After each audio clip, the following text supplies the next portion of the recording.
Right now, China's detained over 1 million Uyghurs and other Turkic Muslims into concentration camps. They are forced to denounce Islam, adopt atheism, and pledge allegiance to the Chinese state. They would spend hours on end chanting in their crowded cells, "There is no such thing as religion," or "All hail the Chinese state," or "All hail Chinese President Xi Jinping." And if the detainees disobey, or if there's any type of resistance, there is torture being used. There are at least 800,000 and possibly up to a couple of million folks in these detention facilities. Nails are being pulled out, teeth are being pulled out. They're using snakes to interrogate. People are being beaten until they're dead. They're being sterilized, a method used in genocide. They're forced to sit on what's called a tiger chair, where they're clamped down on this chair for hours on end, oftentimes in solitary confinement. People are being sent to these camps for random reasons. One of them could easily be you are in contact with someone abroad.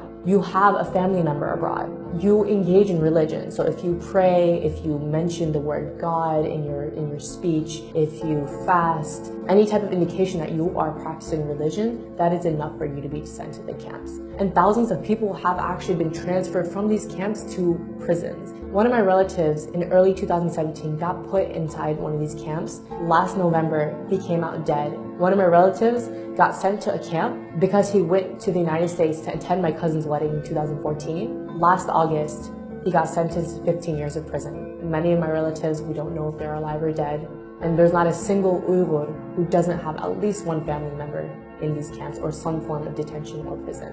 The worst part is when someone dies, their bodies are not taken to their families, but rather the bodies are cremated. And that's another way for China to hide the evidence of bodies coming out of these camps. And it doesn't give us a clear idea of how many people are dying. All of this stuff is happening in secret. The children of these detainees have been sent to state-run orphanages and boarding schools where they are taught to hate their own religion, identity, and are forced to speak Chinese, are subject to abuse and torture. The parents don't know where their kids are. Most towns and villages in East Turkestan are almost empty. Around 70 to 80% of the civilians are all gone. You walk through the street and it's eerily silent because most people are in some form of detention or prison. Schools and factories are now being transformed into these concentration camps. The entire nation of East Turkestan has essentially become a dungeon for its people because China monitors their every action, even in the homes. So there are millions of Han government cadres who are living in Uyghur homes to make sure they're not engaging in religion and to assess their political views. Practicing Islam is completely banned.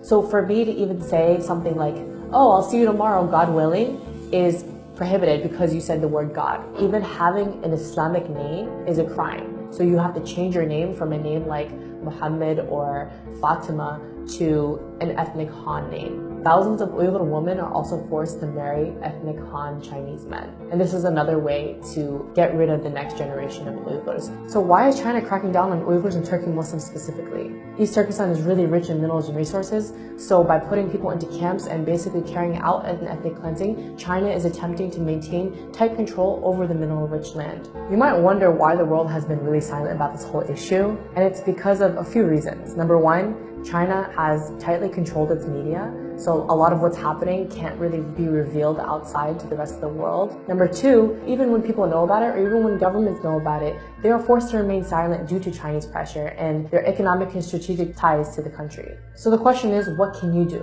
What we need you to do is raise awareness, because right now, most of the world has no idea that this is happening. Pressure your government leaders to acknowledge China's occupation of East Turkestan and its systematic campaign to wipe out the Uyghurs and other people of East Turkestan. Support your local Uyghur communities. They're in dire need of international support. Come out to their protests. Organize protests in front of Chinese embassies and bodies that can actually take action to challenge China's ethnic cleansing of the Uyghurs.